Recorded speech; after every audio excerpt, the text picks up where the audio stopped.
është shumë e fortë. Çfarë ka dhënë radio ty? Çfarë i ke dhënë ti radios? Dashni. Dashni, e para. Shumë dashni. Shumë dashni. Shumë kujdes, shumë kohë. Unë nuk kom pas lidhjen me dëgjues vetëm ato 2 orë, kom pas 24 orë.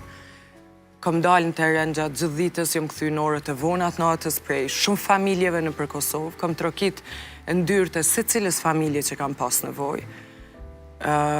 Kom pa të lashet mdhaja, probleme sociale, probleme financiare.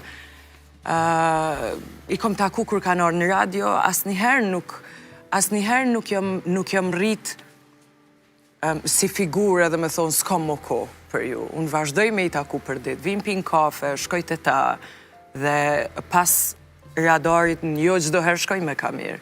Ka shumë që shkoj veç për shpirtin tem.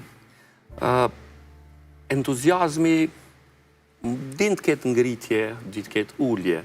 Si e ke mbajtur ti entuziazmin? E do në akoma radion si në fillim? Pa diskutim, shumë. Çfarë ndjesi e ke sa herë hynë në studio? Resul, njerëz të radios o janë ose nuk janë, nëse nuk e merë energjin... televizionit, ama... Nuk e di për televizion, unë në televizion nuk është që jam ndi shumë rehat. Sot është në ekran televiziv radar, po kur s'ka dalë prej studios radios?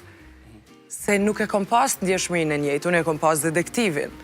Por ndjenjen si në radar nuk e kom pas as një herë as në detektiv. Ani pse është ndjek shumë detektivi, sidomos kohën e pandemisë kur veç ka fillu epizodi i parë. Jo, s'krahasohet me radio. Energjia në radio nuk është vizuale. Nuk ka të baj me qëndrimin tënd, me dukjen tënd, është komplet zanje. Nëpërmjet zanit mundesh me kriju lidhje shumë të mëdhaja. Unë sonte kur erdha këtu, e takova poshtë një burr që ishte me një lule në dorë, është një prej dëgjuesve tanë të rregull.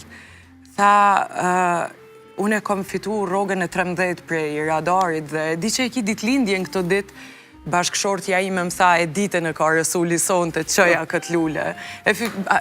Çajta para se me hi në objekt.